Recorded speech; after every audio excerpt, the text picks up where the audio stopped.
Hey guys, so in today's video I would like to talk about how I think you can manageably improve your art, and I'm going to be talking a little bit about the way I do it and my process. But before I begin, I just wanted to say that all of the supplies I used will be listed in the description, and I don't really want to particularly talk about any of them since they were kind of just okay supplies to use. I didn't really use anything very expensive except the Fabriano paper, and I did use reference for this picture, so just getting that out of the way. And also I wanted to say that this video is sponsored by Skillshare, and I'll talk about the website in a little bit, but I wanted to let you know that I do pay for my subscription and I actually love this website. I use it. I think it's an excellent resource, and I'm gonna talk a little bit about what Skillshare classes I used for this painting and how they helped me. But I know that the general idea of what I want to say is still applicable to, other tutorials, other resources. It's not really just Skillshare. So when I discovered digital painting, I found DeviantArt and found a bunch of professional painters that to me, they were basically art gods. Their paintings were awesome, and I didn't know how to get from knowing absolutely nothing about digital painting to, their level. But I've never been a person who's very discouraged about this kind of thing. I knew that with practice and effort, I could get to where they did, because that's what they did. They, put in a lot of effort and time, and that's how they got so good at painting. So I didn't really know how to approach the whole getting as good as they were. And when I discovered painting, it was back when there weren't very many tutorials or videos on, digital painting and all that. There were a couple from Imagine Effects, but nothing really on YouTube. That was it, basically. The only artists on YouTube back when I started were a couple who posted some speed paints, and they weren't like regular. It was just sometimes, they would post a speed painting. And so I didn't really have any resources that I could use that were very helpful for me, but I knew that a manageable way for me to get to their level was to try to improve certain aspects of my art one at a time. And so I would look up how to paint eyes, how to paint mouths, how to have good lighting.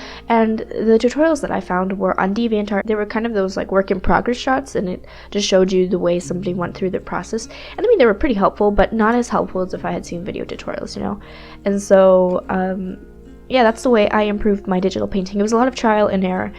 And the way for me, it was kind of difficult because there were very few really good tutorials online, but I just tried to level up certain aspects of my art. Just focusing on one individual aspect to work on while you're painting or drawing is a very good idea to not get discouraged and to see progress in your art, because it's much more manageable than to just look at a whole painting and tell yourself that you need to go from where you are to that just immediately. You need to practice certain parts of the painting, how to paint facial features, shading, colors, and all that. And so ever since I started art, that's the way I've been improving, just general specific aspects of my art one at a time, and it's been manageable to do it that way. And so for a good example of how I do this, I decided to do a watercolor painting. And so I'm not very good with watercolors. I'm decent with sketching and good with digital painting and all that.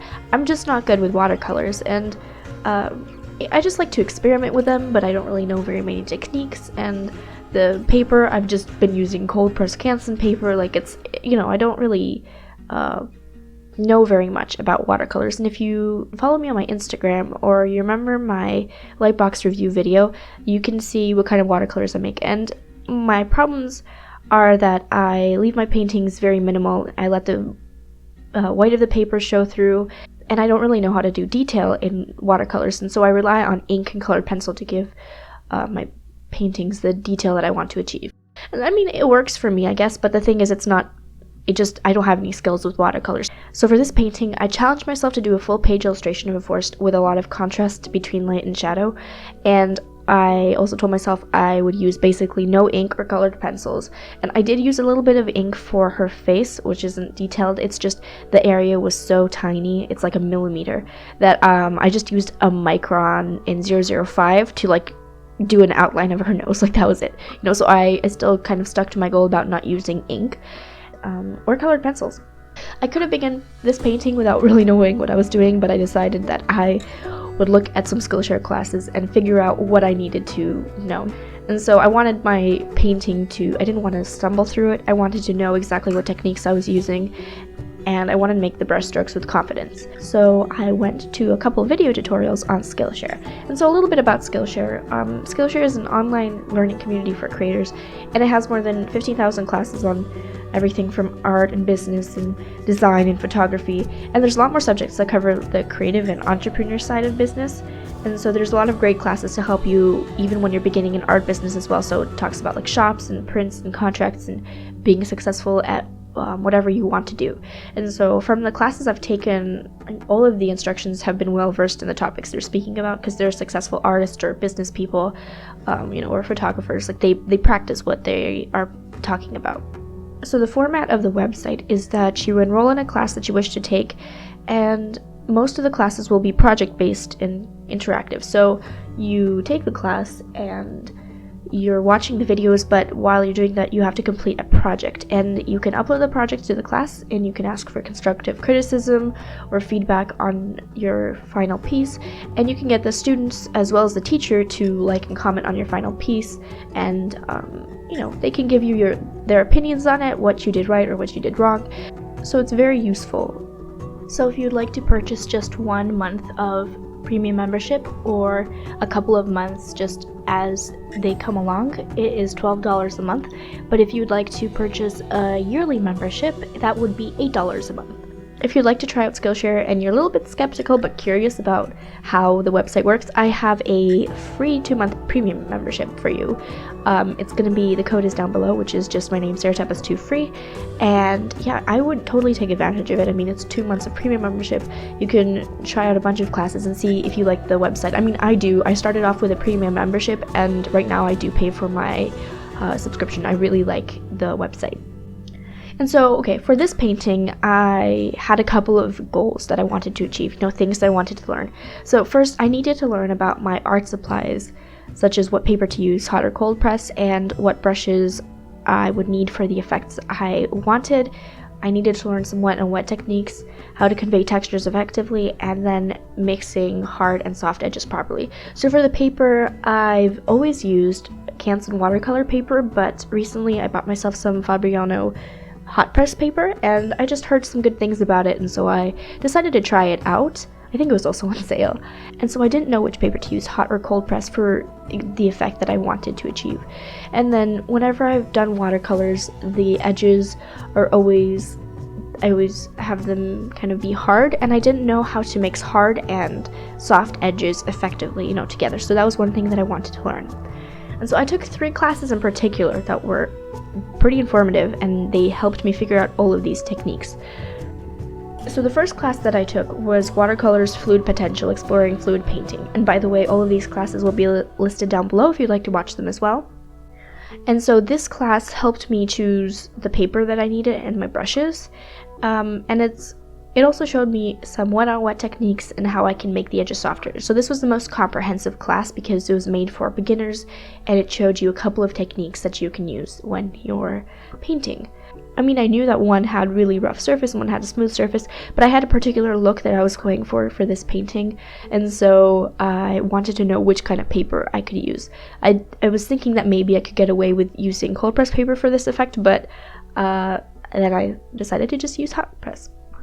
And so the next class that I took was one on creating textures in watercolor. And this one was actually really interesting because the instructor paints very surrealist watercolors, but the techniques she uses are so interesting. And so her class taught how to create textures with a couple of actual objects. So she used acrylic ink and then cheesecloth and plastic wrap to show how you can create really interesting textures in your watercolors, and all of them were so interesting. I loved the acrylic ink one, but I didn't particularly have those supplies on hand at the moment, which was really sad. And so I did use plastic wrap at the beginning of the painting, if you noticed, and it gave this really cool rocky texture to the painting. And I know that in the final piece you can't really see that texture very well, but the thing is, for me, when I'm doing a watercolor painting, the white of the paper is very daunting. So the fact that I had some texture to work on and lay over was just, it helped me so much, because it didn't really stress me out anymore. I could make interesting marks and stuff without worrying about painting on white paper, like, ugh, save me. It really gave me a good base to apply the details and brushwork. And if you're wondering that the plastic wrap when I used it was very crinkly at the end when I peeled it off. It's because I didn't have the patience to wait for the paint to dry, so I just used a blow dryer on both sections, and it kind of like shriveled the plastic wrap a little bit.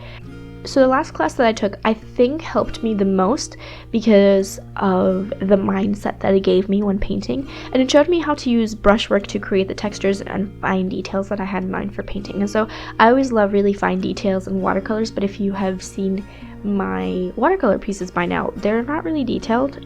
As I said, I really rely on colored pencils and ink to put that detail in. So this class really helped me, see how I can make these fine lines and details, and how I can use all these like little basic shapes to create the textures that I would love in my painting.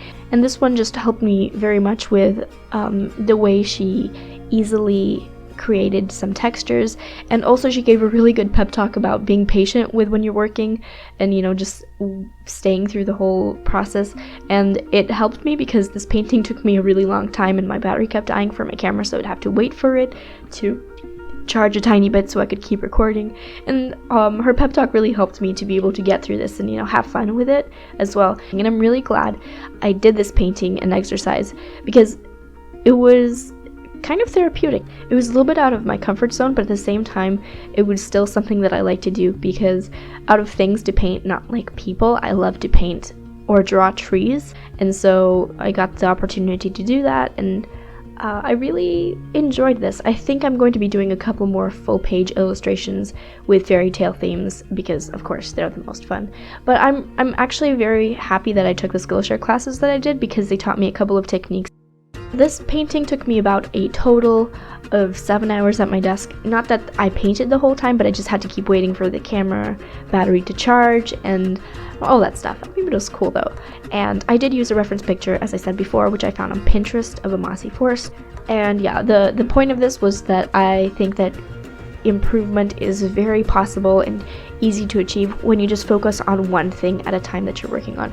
So basically for this, I focused on creating textures and using the right brushes and paper. So yeah, I hope you liked this video. If you did, please give me a thumbs up and let me know if you took any Skillshare classes, what you thought of them. And yeah, all my social media links are down below, and my shop and everything else. So thank you so much for watching. I will talk to you guys in my next video. Bye!